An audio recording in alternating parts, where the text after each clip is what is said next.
বিসমিল্লাহির রহমানির রহিম। সম্মানিত দর্শক শ্রোতা, আসসালামু আলাইকুম।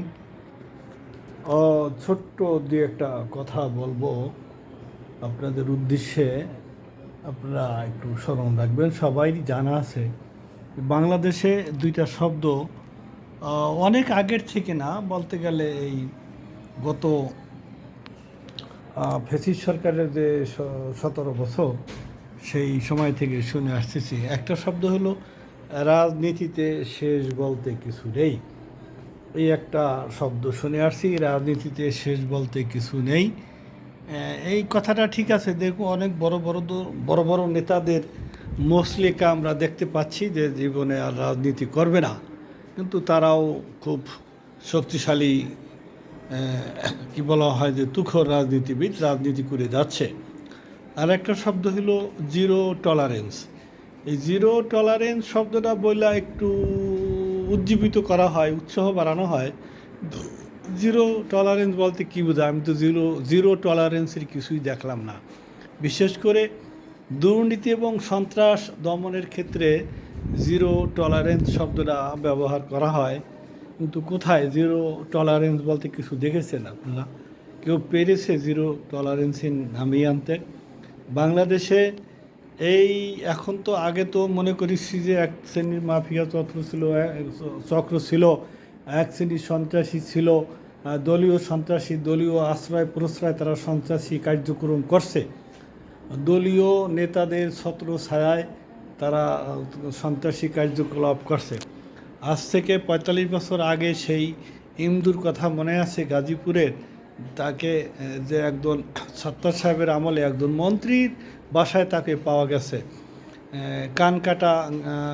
কানকাটা কামাল, এরকম বহু নামি দামি সন্ত্রাসীরা ছিল। যুগ যুগে সব যুগেই ছিল, কিন্তু বর্তমানে আমার তো মনে হয় না কোনো পলিটিক্যাল নেতা, রাজনৈতিক নেতাদের ছত্র ছায়ায় থেকে সন্ত্রাসী করা সম্ভব হচ্ছে। এইটা তো বর্তমানে তেমন একটা নাই। যদি বিএনপির কথা বলেন, সেটা তো নিশ্চয়ই বিএনপির ছত্র ছায়ায় নয়। তারা এক ধরনের খামখেয়ালি করে কিছু সন্ত্রাসী কার্যকলাপ করছে। এই যে গাজীপুরের যে ঘটনার কথা বলবো, গাজীপুরে একজন সাংবাদিক, বিএনপির নেতা কর্মীরা চাঁদা তুলছে, সেইটা লাইভ করেছে। সেই লাইভ করতে গিয়ে তাকে, লাইভ করার পরে তাকে হত্যা করে, জবাই করে মেরে ফেলছে।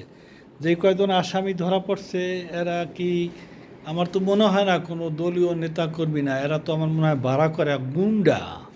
সবই তো গাঁজাখোর। চেহারাগুলো দেখা যায়, একজন মেয়ে লোক আছে, চেহারা দেখলে তো বোঝা যায় না যে এরা কোনো রাজনৈতিক নেতা বা কর্মী। আমার তো মনে হয় এরা ভাড়া করা গুন্ডা। যদিও কোনো এর নেপথ্যে কোনো রাজনৈতিক নেতা থেকেও থাকে, তাহলে এরা ভাড়া করা। তারা আসল যে হুকুমদাতা বা কল্পনা কাহিনী ঘটনার সাথে যারা জড়িত, সেই লোকগুলো তো নেই। এরা তো মনে হয় যে গাঁজাখোর। নারায়ণগঞ্জ 7 মার্ডারের বিচার হয়েছে? হয় নাই। আজকে ভিক্টোরিয়া পার্কে যে একটা হিন্দু ছেলে বিশ্বজিৎ, তার হত্যার বিচার হয়েছে। তুফান সরকার মা এবং মেয়েকে নেড়া করে ছেড়ে দিয়েছে, এগুলি কি বিচার হয়েছে? সেই নোয়াখালী সেই সোনাগাজীতে যে সিরাজদুল্লাহ, একজন মাদ্রাসার প্রিন্সিপাল, সে একজন ছাত্রীকে আগুন দিয়ে পুড়িয়ে মেরে ফেলছে, তার ভাগ্নিকে দিয়ে ওসি মোয়াজ্জেম সহযোগিতা করেছে। এগুলোর কি বিচার হয়েছে? জানি না।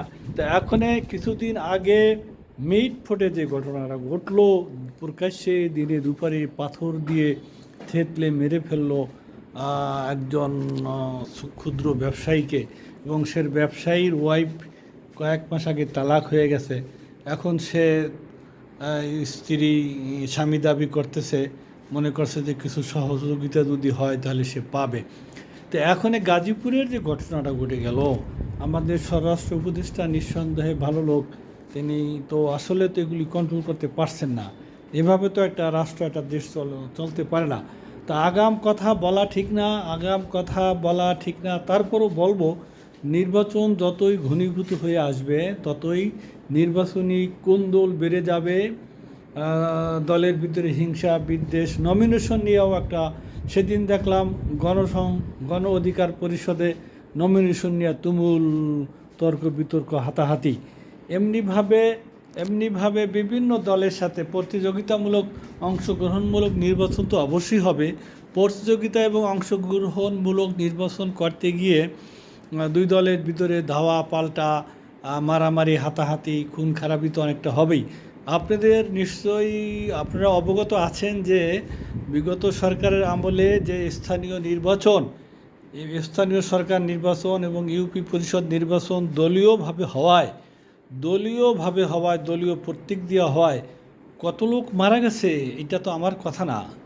এটা দলীয়ভাবে এই ইউপি নির্বাচন, উপজেলা নির্বাচন, স্থানীয় সরকার নির্বাচন দলীয়ভাবে হওয়ায় বহু লোক মারা গেছে।